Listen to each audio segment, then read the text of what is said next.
ভবিষ্যৎ। সংসারে এমন কোন ব্যক্তি আছেন যিনি নিজের ভবিষ্যতের বিষয়ে ভাবেন না? যে কেউ ভাবেন আমার ভবিষ্যৎ কিছু এরকম হবে, আমি ভবিষ্যতে এরকম কিছু একটা করব, এই সুবিধা থাকবে, এই আনন্দ পাবো, ইত্যাদি ইত্যাদি।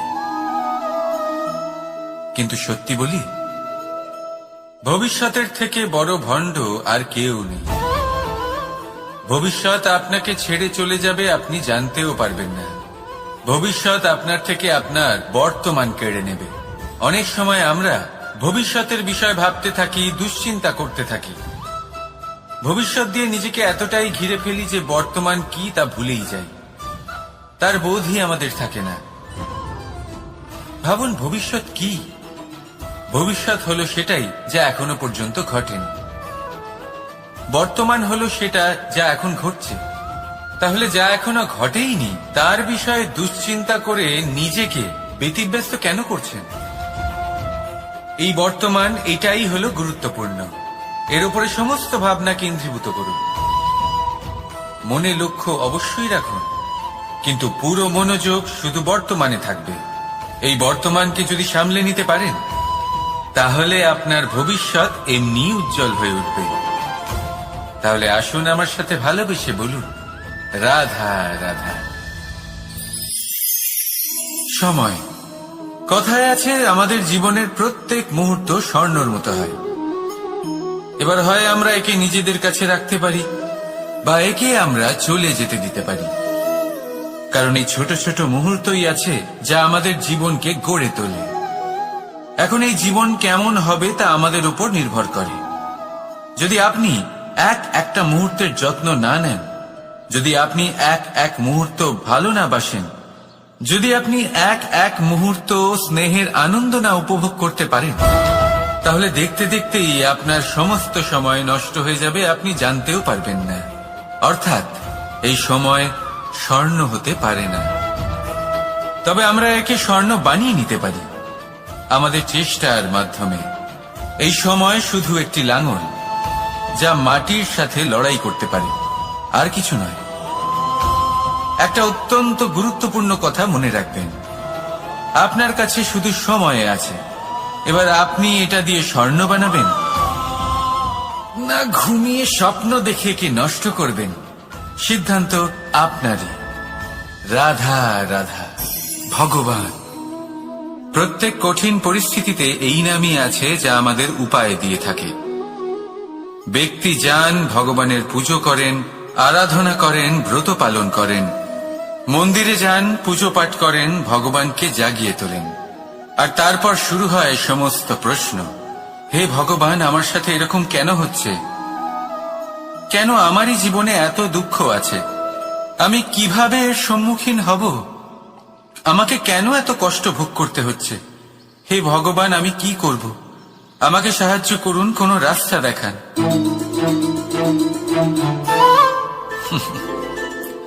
চলুন আমি আপনাকে একটা প্রশ্ন করি। মন্দিরে যাওয়ার চেষ্টা করার আগে আপনি কি জীবনে ততটা চেষ্টা করেছেন যতটা সেই সমস্যাকে দূর করার জন্য দরকার ছিল? দ্বিতীয় প্রশ্ন, ভগবানকে জাগানোর পূর্বে আপনি কি নিজেকে জাগিয়ে তুলেছেন? আপনি কি আলস্য ত্যাগ করেছেন? তৃতীয় প্রশ্ন, ভগবানকে জিজ্ঞাসা করার আগে আপনি কি নিজেকে জিজ্ঞাসা করেছেন যে আমি কেন এত অসফল হচ্ছি? যদি না করে থাকেন, তাহলে সবার আগে এটা করুন। আপনি সমস্ত প্রশ্নের উত্তর পাবেন, সমস্ত বিপদের পরিত্রাণ পাবেন। অন্য কোথাও নয়, নিজের ভেতরে তাকিয়ে দেখুন। চেষ্টা করুন নিজেকে জাগিয়ে তোলার। আপনি সফল অবশ্যই হবেন, কারণ এই পরমাত্মা, ওই পরমেশ্বর, ওই পরব্রহ্ম আপনার মধ্যেই তো আছে। রাধা রাধা। নাম। জন্মগ্রহণের পর মানুষের জন্য এই নাম অত্যন্ত গুরুত্বপূর্ণ হয়। মাতা, পিতা, পুরোহিত সকলেই সেই অক্ষর খুঁজতে শুরু করেন যা দিয়ে আপনার নাম শুরু হবে। কিন্তু নাম আর রাশি এক হয়ে গেলেই কি সব কিছু ঠিক হয়ে যায়? কখনোই নয়। কারণ আপনার কর্মই হলো সব থেকে গুরুত্বপূর্ণ, আর কিছুই নয়। দেখুন, এই নিয়তিও আপনার কর্ম অনুযায়ী আপনার ভবিষ্যৎ সুনিশ্চিত করে। যদি আপনাকে উদাহরণ দিই, তাহলে ভাবুন, একদিকে ছিলেন রাম আর অন্যদিকে রাবণ। দুজনেরই নাম শুরু হয় র দিয়ে, কিন্তু একজন পেলেন এক ভয়ানক পরিণতি, আর অন্যজন সমগ্র সংসারের মনে চিরস্মরণীয় হলেন। তাহলে মনে রাখবেন, নাম নয়, কর্মই হলো শ্রেষ্ঠ। আর যদি তা শ্রেষ্ঠ হয়, তাহলে আপনার নাম এমন স্থানে পৌঁছবে যা সংসারের কেউ মুছে ফেলতে পারবে না। তাহলে আসুন আমার সাথে ভালোবেসে বলুন, রাধা রাধা। অনেক সময় যখন আমরা কর্ম করি, সাফল্য লাভ করি, কঠিন পরীক্ষায় উত্তীর্ণ হই, বড় কাজ করি, আমাদের মনে হয় এই সংসার আমাদের একটু প্রশংসা করুক, ভালো লাগে। অনেকবার মনে হয় এটা হলো আমাদের কর্মের ফলই বটে, আমরা আনন্দ পাই। কিন্তু যখন আমরা এই প্রশংসা পাই না, তখন কি হয়? আমরা দুঃখী হয়ে যাই, ভেঙে পড়ি। মনে হয় যেন আমার জন্য কেউ চিন্তাই করে না। এমন মনে হয় যেন আমাদের আনন্দে অন্য কেউ আনন্দই পায় না। অনেক রকম ভাবনা আসে। কিন্তু আমি আপনাকে একটা প্রশ্ন করতে চাই, আপনি যে কাজই করেন না কেন, যে কর্মই করেন না কেন, তা কি শুধুমাত্র প্রশংসার জন্য করেন? যদি এরকম হয়ে থাকে, তাহলে সেই ভাবনা এক্ষুনি ত্যাগ করুন। কারণ এই প্রকৃতি আমাদের অন্য শিক্ষা দেয়।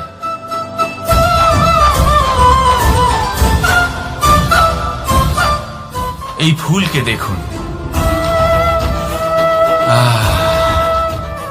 এই যে ফুলের সুবাস, যা আমার মনকে উচ্ছ্বসিত করে তোলে, মনে শক্তির সঞ্চার করে, এই সুগন্ধ।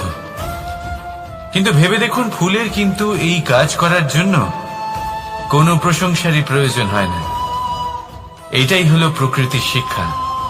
যিনি সৎ হন, সৎকর্ম করেন, তার কোনো প্রশংসার প্রয়োজন হয় না, কারণ ওনার কর্মই হলো ওনার সুবাস। মনে রাখবেন, আতর নকল ফুলে দেওয়া হয়, প্রকৃত ফুলের তার কোনো প্রয়োজন হয় না। সেইভাবেই আপনিও কর্ম করতে থাকুন শুভ চিন্তা নিয়ে। এই মনকে সব সময় শান্ত রাখুন, স্বচ্ছ রাখুন। যদি এরকম করেন, তাহলে আপনার কর্ম এমন সুবাস ছড়াবে যে আপনার জীবনে শুধু এবং শুধুমাত্র আনন্দই থাকবে। তাহলে এই আনন্দ সহকারে বলুন, রাধা রাধা। এই সংসারে এমন কোনো পর্বত নেই যা এতটাই উঁচু যে মানুষ তার শিখরে পৌঁছতে পারবে না, তাকে অতিক্রম করতে পারবে না। এই সংসারে এমন কোনো সাগর নেই যা কিনা এতটাই গভীর যেখানে মানুষ তার তলদেশে পৌঁছে ফিরে আসতে পারবে না। একটা ছোট্ট বরফের টুকরো পর্বতের শিখরে গলে গিয়ে বইতে থাকে, আর দেখতে দেখতেই তা মহানদী গঙ্গায় পরিবর্তিত হয়। এর কারণ কি? এর কারণ হলো প্রচেষ্টা, প্রারব্ধ নয়। এই প্রচেষ্টাই সুনিশ্চিত করে যে আপনার প্রারব্ধ কি হবে। এই সমস্ত কিছু হলো প্রচেষ্টা আর প্রারব্ধের খেলা। আপনার প্রচেষ্টা যেরকম হবে, আপনার প্রারব্ধ সেরকমই হবে। আর আপনার প্রচেষ্টা যদি উচ্চ মানের হয়, তাহলে প্রারব্ধকে আপনার সামনে নত হতেই হবে। কি বলেন? তাহলে আসুন আমার সাথে ভালোবেসে বলুন, রাধা রাধা। অনেক সময় মানুষ অতীতকে দেখেন, আর তখন অহংবোধে পরিপূর্ণ হয়ে ওঠেন। কখনো বর্তমানের দিকে তাকান, ভবিষ্যতের দিকে তাকান, আর পরিতৃপ্তিতে ভরে ওঠেন। কেন বুঝতে পারেন না একটা সহজ কথা? এই যে সৃষ্টি, এই সৃষ্টি হলো একটা বড় চক্র, যা বারংবার আপনার কাছে ফিরে আসবেই। কঠিন থেকে কঠিনতর পরীক্ষায় আপনাকে নিযুক্ত করবে, যাতে আপনাকে উত্তীর্ণ হতেই হবে। যা কাল ছিল তা আজ নেই, এটা সবাই জানেন। যা আজ আছে তা হয়তো কাল থাকবে না, এটাও আপনাকে মেনে নিতে হবে, তাও আবার হাসি মুখে। শান্ত থাকতে শিখুন, আর কখনো এই মনের মধ্যে অহংকার উৎপন্ন হতে দেবেন না। হতে শিখুন সেই হিমবাহের মতো, হয়তো এই জন্যই এত শীতল থাকে, কারণ ও জানে গতকালও জল রূপে ছিল, আজ বরফ রূপে হয়তো আছে, কিন্তু কাল পুনরায় সে জলেই পরিণত হবে। নিজেকে শান্ত রাখুন। হয়তো আজ আপনি সাফল্যের শিখরে আছেন, হয়তো বা নেই। আপনাকে প্রত্যেক দিন অবশ্যই দেখতে হবে। শুধু নিরন্তর প্রচেষ্টা করতে থাকুন, প্রত্যেক পরিস্থিতির জন্য তৈরি থাকুন, আর একে ভারসাম্যে রাখতে শিখুন। আপনার কাল হোক, আজ হোক বা আগামীকাল, আপনার ভালো দিন হোক বা খারাপ দিন, সব পবিত্র হয়ে যাবে। তাহলে আসুন আর আমার সাথে ভালোবেসে বলুন, রাধা রাধা। দোল উৎসবে এই সমগ্র সংসার রং নিয়ে খেলা করে, কিন্তু এই রঙের সারমর্ম এই সংসার কি জানে? কখনো দেখেছেন একটা চিন্তিত মুখ শুধুমাত্র রঙের স্পর্শ পেয়ে আনন্দিত হয়ে ওঠে? দোলে আমরা কি করি? পুরাতনকে ত্যাগ করি আর নতুনকে স্বাগত জানাই। শিশিরকে বিদায় জানিয়ে এক নতুন ঋতুকে আগমন জানাই। দুশ্চিন্তা দূর করে আসার নতুন রঙে রঙিন হয়ে ওঠা, নিজেকে আনন্দিত করা, এটাই তো হলো দোল। এবার দোলের একটা ব্যাপার আছে, দুটো রঙে একসাথে রঙিন হওয়া যায় না। একটা রং উঠলে তবেই আরেকটা রং লাগা সম্ভব। আরো একটা প্রশ্নও রয়েছে, কোন রংকে তুলে দিয়ে কোন রং মাখানো যেতে পারে?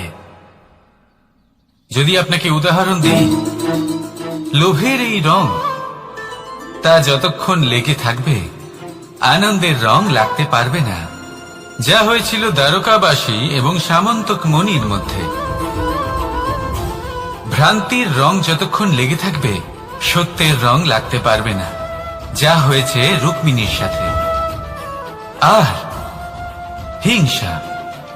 হিংসার এই রং যতক্ষণ লেগে থাকবে প্রেমের রং ততক্ষণ লাগতেই পারবে না, যা হয় আপনার আমার সবার সাথে। তাহলে আসুন একসাথে মিলে দোল পালন করি এবং সবকিছুর উপরে বিজয় লাভ করি।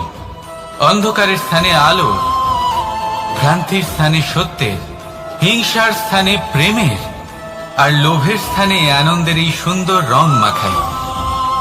শত্রুতা, ঘৃণা, হিংসা, এই সব কিছু ত্যাগ করি আর সকলের সখা হয়ে উঠি। আর ভালোবেসে বলি শুভ দোল। হ্যাঁ, ওটা তো আমরা অবশ্যই বলবো, রাধা রাধা।